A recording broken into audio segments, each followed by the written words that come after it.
SRM kitchen and ব্লগে জানাই সকলকে স্বাগতম।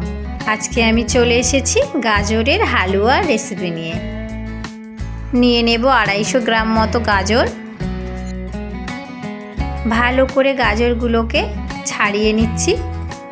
সকল বন্ধুদের কাছে একটি অনুরোধ, আমার এই ছোট্ট চ্যানেলটিকে সাবস্ক্রাইব করে পাশে থাকবেন, উৎসাহ দেবেন যাতে চ্যানেলটিকে আমি আরও এগিয়ে নিয়ে যেতে পারি। গাজরটিকে ছাড়িয়ে পিছন সাইডটা কেটে নিলাম, সামনের সাইডটা রেখে দিয়ে জলের মধ্যে দিয়ে দিলাম। এমন করে সমস্ত গাজরগুলো ছাড়িয়ে নেব। এই কুড়ুনিটা দিয়েই গাজরগুলোকে কুড়ে নেব।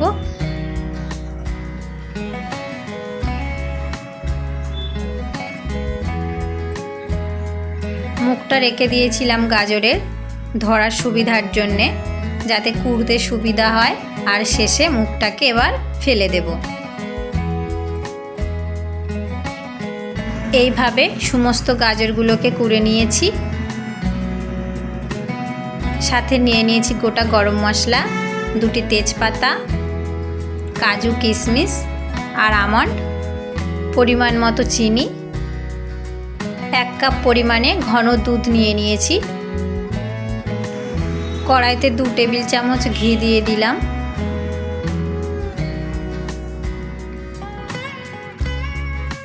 এবার আমন্ড বাদ দিয়ে কাজু কিশমিশটাকে ভেজে নেব হালকা।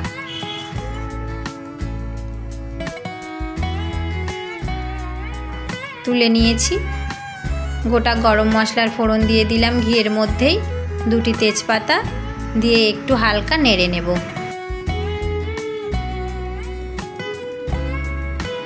এবার কুড়ে নেওয়া গাজরটাকে দিয়ে দিচ্ছি।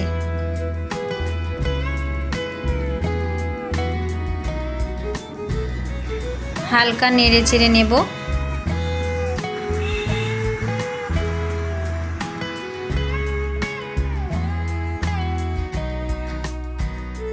কিছুক্ষণের জন্য এবার চাপা দিয়ে রেখে দেব। হালকা ধিমে আঁচেই রান্নাটি করব। দেখুন সিদ্ধ হয়ে গিয়েছে প্রায়, আর একটু বাকি আছে। আরও একটু হালকা নেড়ে চেড়ে দিয়ে দেব 1 কাপ জলের মধ্যে 100 গ্রাম গুঁড়ো দুধ গুলে নিয়েছি ঘন করে, সেটি দিয়ে দিচ্ছি।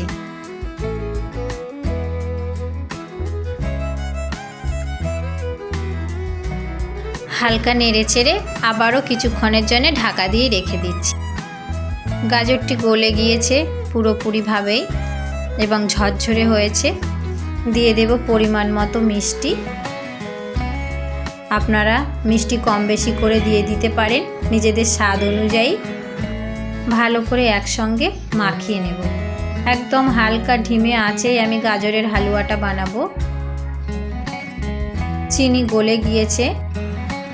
এবার দিয়ে দেব ভেজে রাখা কাজু আর কিশমিশগুলোকে।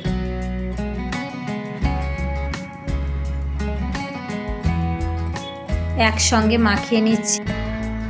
শেষেও দিয়ে দিচ্ছি 1 টেবিল চামচ ঘি, আরও একটু স্বাদ বাড়ানোর জন্যে।